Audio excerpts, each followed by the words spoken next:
Boa tarde, tudo bem, pessoal? Antes de mais nada, quero agradecer a oportunidade de estar aqui mais um ano. Obrigado, Sabrina, que responsabilidade você me deu, porque pelo tamanho da propaganda, me senti extremamente pressionado, mas está tranquilo, tá? Nós vamos falar sobre saúde emocional, e você já meteu a pilha ali antes. Mas está tudo bem, graças a Deus. Muito feliz por estar aqui. Atuo há 20 anos no mercado tributário, atualmente como Head of Tax da Ali Combustíveis, mas não vim falar de impostos com vocês hoje. Costumo dizer até que eu não gosto de falar de impostos, porque a gente já fala o dia inteiro sobre isso, e quando eu tenho a oportunidade de poder falar de um tema diferente, isso agrada demais e me alegra muito. Antes de mais nada, eu queria fazer uma pergunta para vocês e queria que vocês me ajudassem com isso. Como vocês acham que nós brasileiros somos conhecidos? Como vocês acham que o mundo nos vê? Alguém pode me ajudar? O Brasil é conhecido como o país samba, carnaval, cerveja, futebol, que mais? Talvez com a maior carga tributária do mundo, talvez como o país onde tem as pessoas mais felizes do mundo. Afinal de contas, nós brasileiros somos pessoas alegres, felizes. Mas a bem da verdade é que o Brasil é conhecido como o país dos ansiosos. Nós somos o país mais ansioso do mundo. Recentemente recebemos esse prêmio. Estamos extremamente ansiosos. Estamos extremamente preocupados com o dia de amanhã. Estamos altamente conectados. Vivemos debaixo de sucessivas situações de pressão. Estamos constantemente preocupados com o que vai acontecer daqui 7 anos após o período da transição da reforma tributária. Somos quase 19 milhões de brasileiros que sofrem de ansiedade. E mais, somos o país 4º ou 3º com o maior número de pessoas depressivas. Recentemente, a 2ª maior causa de afastamento do trabalho tem sido por saúde emocional. Não há mais como nós negligenciarmos esse tema. Ele está presente no nosso dia a dia e, quem sabe, ele está presente até dentro de casa. Ou talvez comigo mesmo. Talvez eu esteja sofrendo por alguma questão emocional, seja ela por uma perda de um familiar, de uma pessoa querida, ou quem sabe pelas pressões que eu tenho sofrido no meu dia a dia. Não só no meu trabalho, mas também nas pressões dentro de casa. Afinal de contas, família, são filhos, são contas para pagar, e você chega ainda no escritório e você tem que lidar com as constantes reuniões, discussões, decisões, e quando menos nos damos conta, nós estamos envolvidos nesse emaranhado de confusão do dia a dia e não olhamos para nós mesmos. Costumo dizer que vivemos uma síndrome do tempo livre ocupado. Afinal de contas, quando você tem um momento de estar a sós com você mesmo, eu tenho certeza que você leva o celular com você. Você vai para o banheiro e você vai com o celular. Olha, é curioso, e peço licença por isso, mas uma vez eu entrei no banheiro, e o banheiro masculino tem aqueles mictórios, e as caixinhas, o guichê ali estava ocupado e eu precisei ir no mictório. E quando eu cheguei no mictório, tinha um outro rapaz no lado. E ele estava ali fazendo o seu número 1 com a tela do celular ali na frente. E eu falei, cara, a gente não consegue nem sentir a urina saindo de nós. Eu vou para o banheiro tomar banho com o celular, ouvindo uma notícia, ouvindo um podcast, ouvindo uma música, eu não consigo sentir a água do chuveiro tocando no meu corpo. Eu não consigo sentir mais nada, porque eu preciso constantemente viver uma vida hiperconectada, eu preciso estar atualizado de tudo, eu preciso saber tudo o que está acontecendo.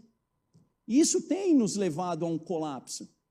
E eu chamo isso de síndrome do tempo livre ocupado, porque muito embora você tenha tempo livre no seu dia a dia, você não consegue ficar parado, você precisa sempre estar ocupado com algo. Esses dias eu ouvi meu diretor dizendo a seguinte frase: a minha esposa, domingo, depois do almoço, ela gosta de fazer uma soneca. E eu por dentro, eu também adoro fazer a siesta depois do almoço, principalmente no domingo. Ele, que perda de tempo, dormir depois do almoço. Eu vou dormir à noite. E eu falo, cara,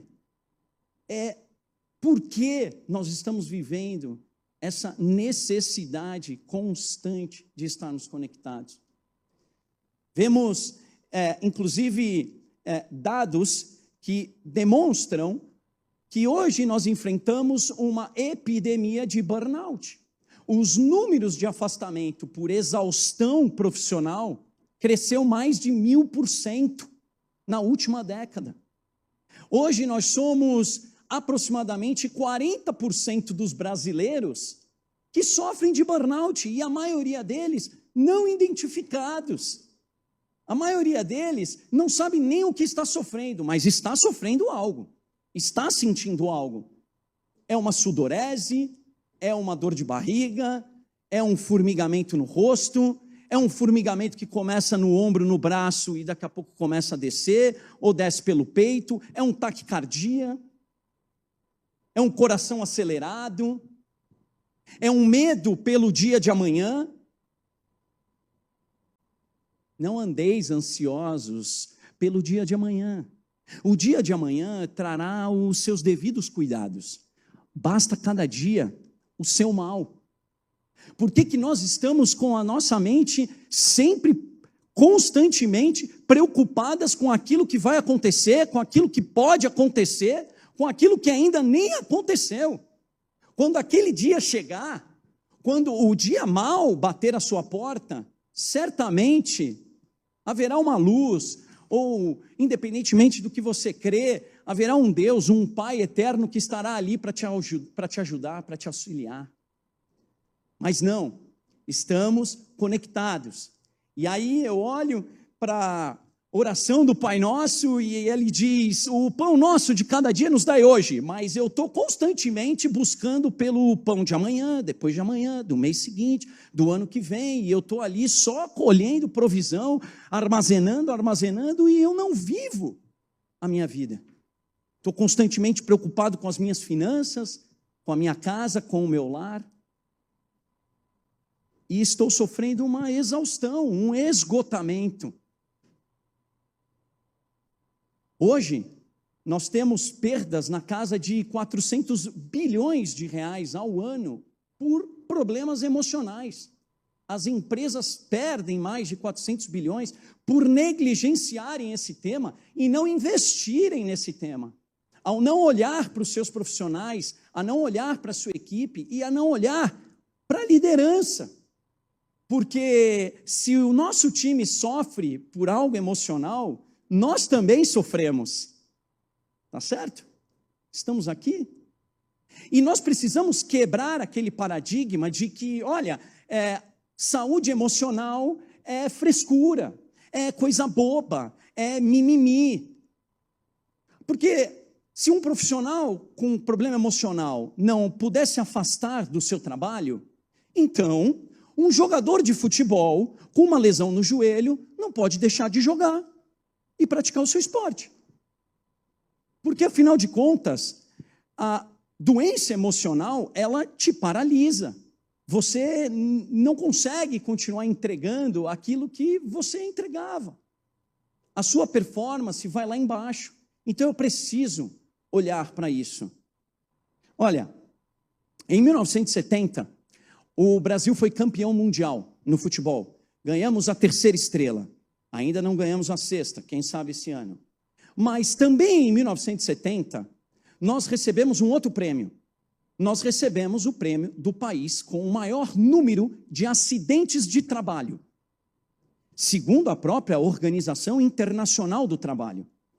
Então, nessa época, diante de perdas humanas e financeiras, passou-se a olhar para questões de equipamentos de proteção individual.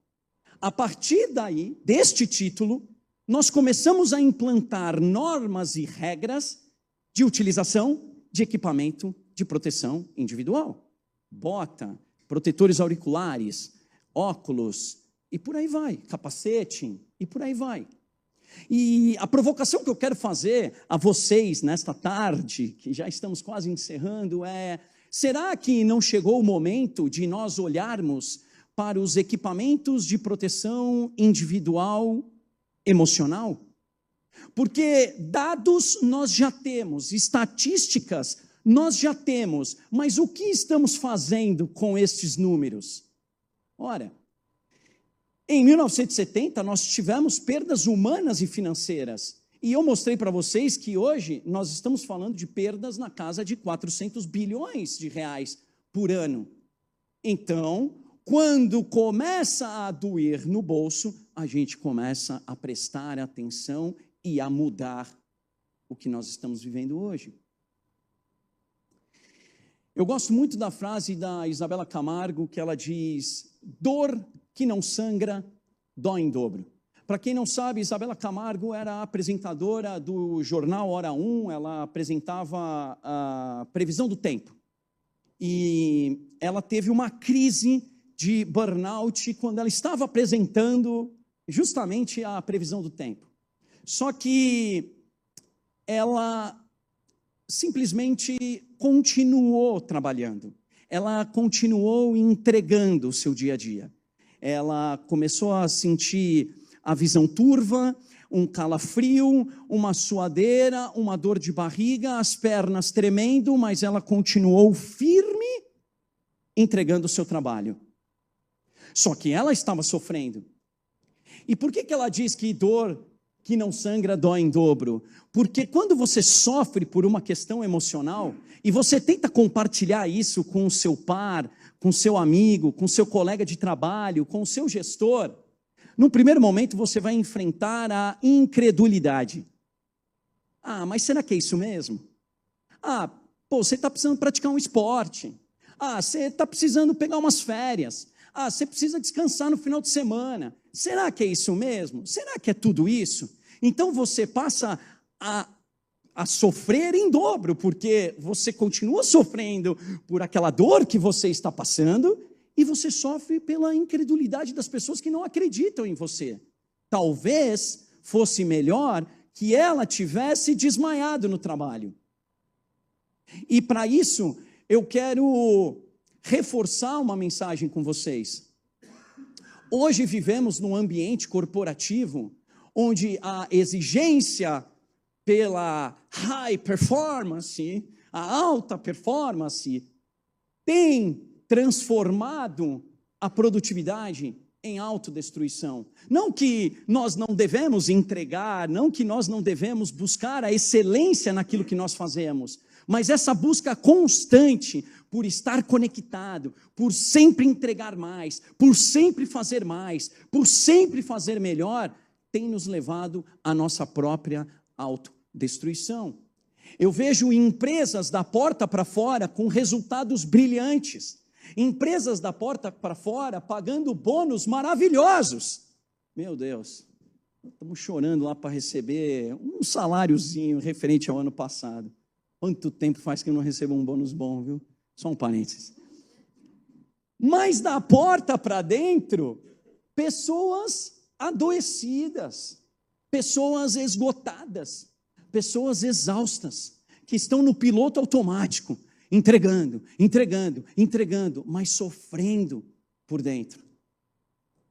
E eu quero chamar a atenção de vocês, a nossa atenção, isso cabe a mim também, porque talvez você conheça alguém na sua família ou no seu trabalho que sofra ou que já sofreu por alguma questão emocional. Vamos fazer uma brincadeira. Olha para a pessoa do teu lado e pergunta para ela se ela conhece alguém que sofreu ou já sofreu por alguma questão emocional. Pergunte, por favor, me ajudem. Talvez você diga eu. Talvez você diga eu estou sofrendo. Eu hoje estou passando por isso. Você precisa prestar atenção aos sinais do seu corpo. Não tem fórmula mágica, não tem método do coaching A, B, C, D, não tem nada disso. Você precisa simplesmente prestar atenção a você. E eu considero 3 grandes fatores importantes. O primeiro é a exaustão emocional, quando você começa a ter lapsos de memória, quando você começa a esquecer as coisas, quando você já não sente mais prazer no seu trabalho e há uma redução da sua realização profissional, aquilo que te brilhava aos olhos não te brilha mais os olhos. Ei, nós somos tributaristas. Aqui não tem para meio termo. Ou você gosta disso daqui, ou você não estaria mais aqui. Concordam comigo? Não tem como você trabalhar no tributário porque eu preciso do trabalho, eu preciso disso, eu preciso dessa remuneração. Ou você gosta ou não gosta. Mas, de repente, você esteja passando por um momento em que as suas entregas já não te dão mais prazer, já não te dão mais alegria. Ou, quem sabe, você nem comemora mais as suas entregas, porque as coisas viraram tão automático, você entregou uma e o teu gestor bate tapinha nas costas, te dá um sonho de valsa e fala, beleza, mas agora a gente tem que entregar a outra meta, e a gente não comemora, não celebra mais o que a gente está entregando, as nossas realizações. Quem sabe você não esteja passando por isso, ou até mesmo por uma despersonalização. Você não acredita mais em você mesmo, você já não sabe nem mais quem você é. Ou talvez você já nem trate mais as pessoas à sua volta com empatia, com respeito. Você passa a tratar com desprezo. Você olha aquele e-mail da gerente da contabilidade e você quer responder ali de maneira violenta, metralhando ela. E muitas das vezes o faz, porque talvez você já tenha apertado aquele botãozinho, sabe? Aquele botãozinho do... Então preste atenção aos sinais, preste atenção ao que o seu corpo está dizendo. Quem já enfrentou o seguinte problema? Vamos lá. Você... Está tudo certo, faz parte da apresentação. Faz parte da apresentação. Olha só. Fala para mim. Quantos de vocês, simplesmente ao final do expediente, só dá Ctrl Alt Del e fecha o computador? E aí, passa-se 10 dias que você não desligou o computador, está tentando aprovar os pagamentos no SAP, e simplesmente o troço não vai, você liga desesperado para o cara do TI, e o cara só te dá uma dica: desliga e liga. Porque nós estamos vivendo uma vida conectada, hibernada, você não desliga, você não apaga, até o momento que vai chegar a tela azul. Nós precisamos aprender a desacelerar, e eu precisei aprender isso. Eu precisei quebrar para finalmente aprender a parar. Em 2022, a minha esposa foi diagnosticada com uma doença extremamente rara, chamada doença de Crohn. Ela tinha constantes sangramentos, uma perda de peso substancial, e a nossa filha era recém-nascida. Nossa filha tinha apenas 4 meses de idade. Então você imagina uma esposa doente, uma filha pequena, acordando 5, 6 vezes na madrugada, e eu, por um sentimento de orgulho, e eu falo isso com bastante humildade, porque eu reconheci isso, eu recebi uma avaliação ruim na empresa que eu estava trabalhando. Quem já trabalhou com chinês ou trabalha? Olha lá. recebi uma avaliação ruim e a primeira porta que se abriu, eu dei uma banana para o chinês e fui embora. E decidi mudar de empresa.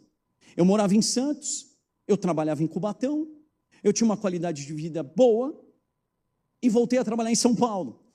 E aí eu tinha que subir a serra 3 vezes por semana. E deixava a esposa doente em Santos com a filha pequena. Sem rede de apoio nenhuma, porque os meus pais não podiam ajudar e os pais da minha esposa já são falecidos. Só que quando eu cheguei naquela empresa, logo na primeira semana, eu me dei conta que eu tinha tomado uma decisão errada. Imagina um gestor tóxico ao nível hard, ao ponto de te humilhar na frente dos teus diretos, ao ponto de chegar em uma reunião com os seus pares e dizer o seguinte: essa apresentação está uma merda. Eu falei, tudo bem, como é que você quer que eu faça? Eu não tenho que te dizer como é que você faz, você é o head da área. Pô, mas eu estou fazendo assim, você não gostou, está dizendo que está uma merda, então o que você quer que eu faça? Não, você que tem que dizer. Numa outra ocasião, eu estou na sala com ela e nós trabalhando num levantamento de créditos, de PIS e COFINS e projetando, bucar aqueles números em setembro. Já era meados de agosto e ela disse, vamos bucar os créditos em setembro? E eu disse, não, sim, só estamos aguardando o posicionamento do jurídico, uma opinião legal para que tudo bem, temos chances de êxito em eventual discussão, um procedimento padrão, concordam comigo, líderes tributários? E ela simplesmente disse, olha, se não bucar esses créditos em setembro, nós vamos nos ver nessa sala novamente. E numa outra oportunidade, eu estava com os meus diretos e ela explicou, olha, nós precisamos fazer a incorporação das empresas assim, assim, assim, assado, e como um bom ouvinte, e talvez vocês também pratiquem isso, eu repetia a ela, olha, então o que você está dizendo é que eu preciso fazer isso, isso, isso, isso, com uma semana na nova empresa. E ela olhou para mim e falou assim, você não entendeu nada, eu vou ter que repetir? E eu falei... E colhi na cadeira e falei, não, tá bom, não precisa repetir, já entendi então. E situações como essas foram se sucedendo. São apenas alguns exemplos que eu estou trazendo para vocês. Então, imagina a situação, eu estou numa empresa extremamente esgotado, extremamente exausto, extremamente pressionado, e quando eu chego em casa, a esposa doente e a filha pequena acordando 3, 4 vezes na madrugada. Eu lembro até hoje que eu ia de Santos a São Paulo chorando no carro. E eu voltava para casa chorando. E ao invés de eu chegar em casa e encontrar um ambiente de alegria, eu encontrava um ambiente também de tristeza, um ambiente de morte, quem sabe. Claro que a questão do meu burnout não foi apenas profissional. Obviamente que as questões particulares e pessoais contribuíram para isso. Mas, de certa forma, eu não soube equilibrar isso. E eu ia para o escritório e continuava com um sorriso no rosto. Eu continuava atendendo bem as pessoas. Eu continuava atendendo as reuniões, mas por dentro, eu vivia taquicardia, eu vivia suadeira, eu vivia tremedeira, constantemente eu tinha formigamento no rosto, ia para o hospital achando que estava tendo um AVC, quando na verdade era apenas um ataque de pânico ou de ansiedade. Então foi preciso quebrar para aprender a parar. Essa foto ela é 7 de julho de 2022. Eu simplesmente não conseguia levantar da minha cama. Minha esposa saiu de manhã com a minha filha para ir à feira, comprar as frutas, feira de rua, e eu precisava trabalhar. Mas eu estava jogado no sofá e eu mandei essa foto para ela. Ela me perguntava, como é que você está? E eu dizia, cara, eu não consigo levantar do sofá. Eu não tenho simplesmente forças. Eu não quero ligar aquele computador. Eu não consigo mais. Deu para mim. Se eu não parar, eu vou morrer. E, de fato, um pouquinho mais gordinho, tinha um pouquinho de cabelo, tá certo? Mas a verdade é que você vai se desleixando até mesmo de você. Você simplesmente para de cuidar de você. Então eu entendi que as pausas, elas não interrompem a nossa produtividade, mas elas nos renovam. Qual foi a última vez que você fez uma pausa? Nós precisamos aprender a fazer pausas estratégicas. Qual foi a última vez que você desceu do escritório para tomar um café sem levar o celular?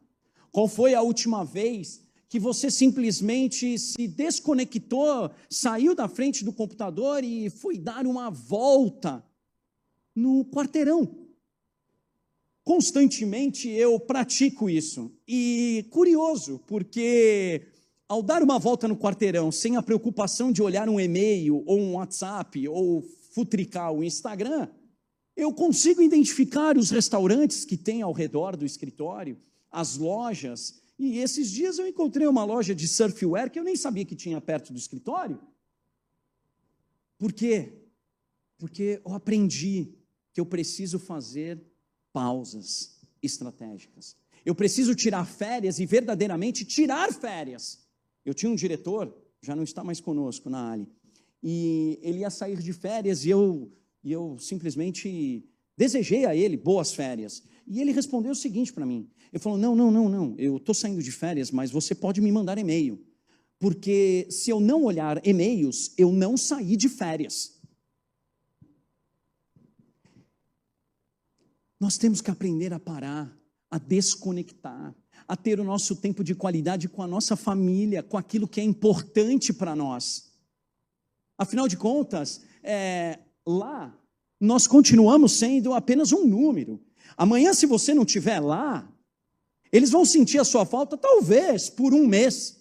Mas daqui a pouco já recolocaram outra pessoa e a empresa está tocando e vivendo a vida normalmente. Tá certo? Não muda absolutamente nada. Eu era estagiário. Nós estamos com tempo, né, Sabrina? Tá, porque está vindo umas ideias interessantes aqui.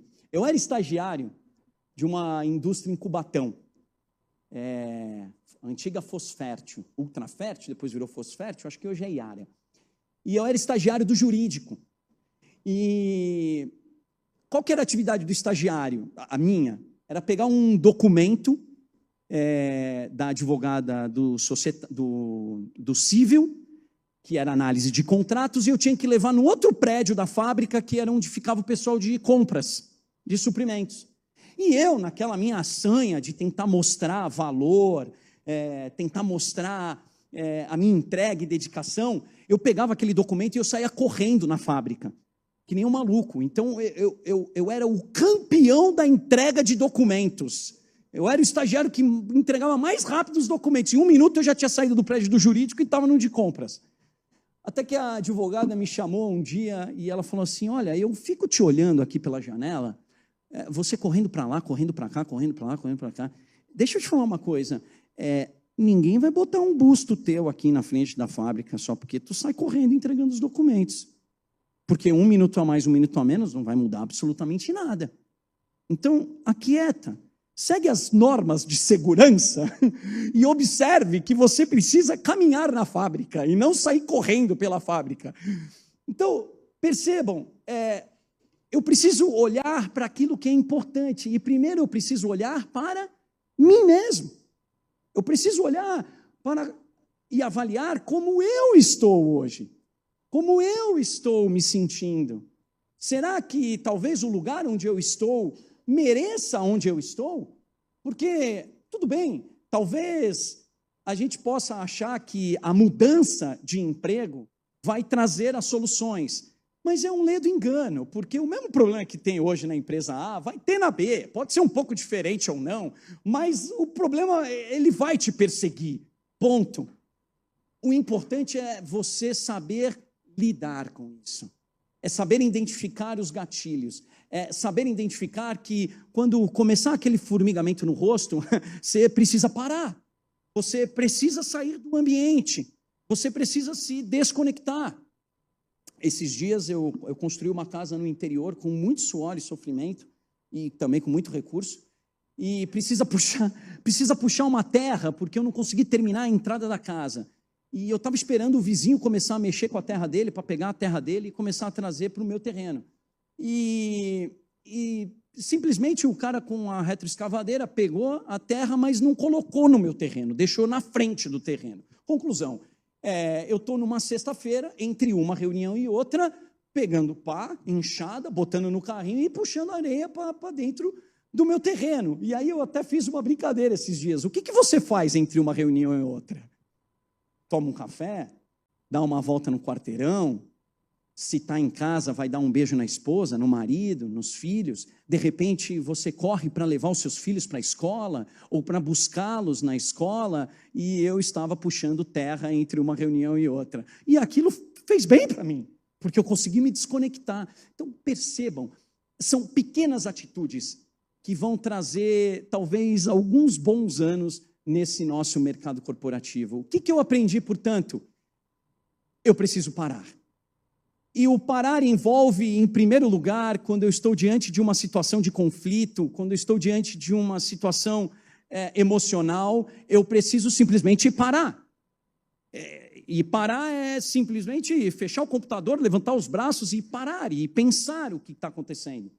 Talvez é um e-mail com a gerente da contabilidade, aquele e-mail do tipo, olha, o escritório disse que vai mudar o prognóstico no relatório do próximo mês, para perda provável, então já tem que buscar, já tem que provisionar esse mês, e você está ali discutindo, não, mas a mudança só vai vir no relatório do mês que vem, então a gente muda no mês, não, mas pelas regras contábeis, e aí você tem aquele desejo ardente de responder de maneira mais ríspida, e é nesse momento que você para e pensa, e você avalia a situação, ou talvez você aceite a situação, você aceite o que o seu corpo está demonstrando para você, você aceita a situação que você está vivendo, porque um dos grandes problemas daqueles que sofrem de saúde emocional ou problema emocional é aceitar que você tem algo emocional.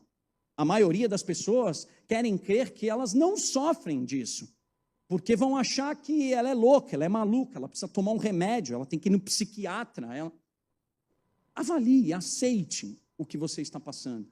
Terceiro passo, reformule, recalcule a sua rota, recalcule a sua jornada, reformule aquele e-mail que você estava escrevendo. E, por fim, você simplesmente escolhe e enfrenta o seu desafio de maneira diferente, ou enfrenta essa questão emocional que você está passando e vai buscar ajuda, e vai buscar apoio, e vai buscar ajuda médica, quem sabe.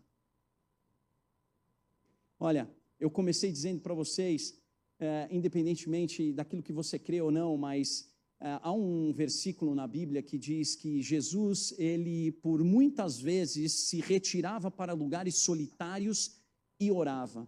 Aquele que veio ao mundo, pagou o nosso preço, apagou o nosso pecado, se entregou por mim e por você, ele entendia que precisava ter tempo sozinho. E veja que solidão é diferente de solitude. Por muitas vezes nós precisamos buscar este lugar de solitude, em que você vai se reencontrar com você mesmo. Quem sabe é um final de semana com os amigos, surfando. Quem sabe é um final de semana acampando com seus filhos. Quem sabe é um retiro espiritual, só você. Mas você precisa encontrar este momento a sós para se reconectar com você mesmo. Por fim, eu queria dividir com vocês algumas técnicas de controle emocional que talvez todos nós deveríamos aprender. E para isso eu vou pedir a ajuda, de novo, de vocês. Quantos já viram essa imagem? 1, 2, boa. O que vocês conseguem tirar de alguma lição dessa imagem? Alguém consegue dar uma dica? Não reagir por impulso. Boa. Que mais?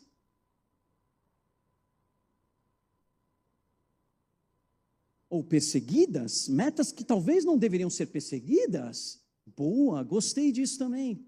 Que mais? Tentar fazer o impossível. Boa.